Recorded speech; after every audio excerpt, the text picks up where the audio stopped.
Good morning everyone. आज हम यहाँ पे वुमेन हेल्थ और मेंस्ट्रुअल हाइजीन के बारे में बात करेंगे और हमारे साथ हैं डॉक्टर मधु बेनीवाल, जो कि एक बहुत ही जानी मानी गायनेकोलॉजिस्ट हैं। उनको 22 से अधिक सालों का एक्सपीरियंस है। तो आइए हम उनके साथ शुरू करते हैं इस टॉपिक के बारे में कुछ जानकारी लेने का प्रोसेस। नमस्कार, वेलकम मैम। सबसे पहली जो चीज़ है मेंस्ट्रुअल हाइजीन को लेके, आजकल इतनी कंफ्यूजन्स हैं नॉर्मल पीरियड के बारे में कि लेंथ क्या होना चाहिए, क्या होना चाहिए।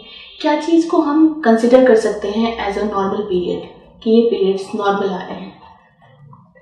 बेसिकली पीरियड्स का जो साइकिल है वो अगर 21 दिन से 35 दिन के अंतराल में आता है तो विद इन नॉर्मल लिमिट माना जाता है ना। कुछ लोगों को लगता है कि 25 दिन से आ रहा है तो ये अब नॉर्मल है, डेट टू डेट नहीं आ रहा है, ये अब नॉर्मल है। पर वो एक रेंज होती है कि 21 दिन से 35 दिन के बीच में आ रहा है तो नॉर्मल साइकिल मानी जाती है। और ब्लड फ्लो के बारे में कुछ लोगों को लगता है कि मुझे कम आ रहा है, ज़्यादा आ रहा है। उसमें भी एक रेंज होता है कि 10 ml से लेके 80 ml तक अगर ब्लड फ्लो है तो नॉर्मल उसमें माना जाता है। ओके, 10 ml से 80 ml जैसे मेजर करना किसी भी नॉर्मल मेजर करना तो थोड़ा सा मुश्किल होता है, पर फिर भी जैसे आप जो सैनिटरी नैपकिन वगैरह यूज करते हैं उसमें अगर थोड़ा सा आइडिया तो लगता ही है ना। कितना ऑफ्टन चेंज करना चाहिए हमें पैड्स जब हम यूज कर रहे हैं? सैनिटरी नैपकिन जनरली आप 6 to 8 आवर में चेंज कर सकते हैं, मतलब रूटीन में करना चाहिए 6 to 8 आवर में। और अगर जो लोग ऐसे हैं जो प्रॉपर हाइजीन का ध्यान नहीं रखते हैं, तो क्या ये इन्फेक्शन की तरफ लीड करता है? कितना जरूरी है हाइजीन? नहीं, हाइजीन का अगर ध्यान नहीं रखा जाता है तो इसमें आप स्किन इन्फेक्शन तो हो ही सकते हैं, जैसे कि फंगल इन्फेक्शन हो गया।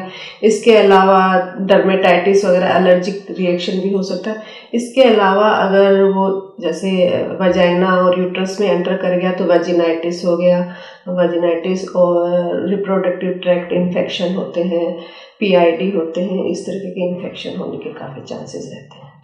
और ये हाइजीन के अंदर ही आता है कि आपके जो पैड्स हैं वो कितने ब्रीदेबल होने चाहिए, एयर फ्लो कितना मैटर करता है? एयर फ्लो तो मैटर करता है, वो सैनिटरी नैपकिन पे ही डिपेंड करता है, क्योंकि वो अगर ब्रीदेबल नहीं होंगे तो एयर फ्लो नहीं होगा, उसमें फंगल इन्फेक्शन वगैरह ग्रो करने के काफ़ी चांसेस होंगे, है ना। और रात जैसे एक और बहुत कॉमन प्रॉब्लम है लोगों में कि लीकेज की प्रॉब्लम हो जाती है रात को, तो उसको कैसे कोप अप कर सकते हैं? साइज मैटर करता है क्या सैनिटरी नैपकिन? हाँ, लीकेज में बेसिकली नाइट टाइम में, क्योंकि उसमें पेशेंट मूवमेंट भी करता है, करवट लेके भी सोता है, तो उसमें एक तो विंग्स वाले नैपकिन होने चाहिए और दूसरा उनकी लेंथ भी एक्स्ट्रा होनी चाहिए, ज़्यादा होनी चाहिए, ताकि वो स्ट्रेट सोए तो पीछे से भी बेड वेटिंग ना हो। और आजकल जैसे मार्केट में अलग अलग ब्रांड्स आ रहे हैं, अलग अलग चीज़ें ऑफर कर रहे हैं। एक बड़ा कॉमन सा USP आ रही है प्रोडक्ट्स में, FIR टेक्नोलॉजी और एनायन चिप्स। इसके बारे में थोड़ा सा बताइए। हाँ, एनायन चिप्स वगैरह इसमें ये है कि एनायंस रिलीज करते हैं, तो इसमें ये एंटीबैक्टीरियल प्रॉपर्टी होती है इनकी, है ना। उसकी वजह से हाइजीन मेंटेन रहती है और बैक्टीरिया ग्रो नहीं करते हैं, तो ऑर्डर भी नहीं होता है ना। ये सब इससे स्किन को काफ़ी फायदा रहता है। Thank you so much ma'am, बहुत अच्छी डिस्कशन हुई। आप लास्ट में कोई टिप्स देना चाहेंगी हर मेंस्ट्रुएटिंग वुमेन को कि कैसे वो अपनी हाइजीन और कंफर्ट को मेंटेन कर सकते हैं?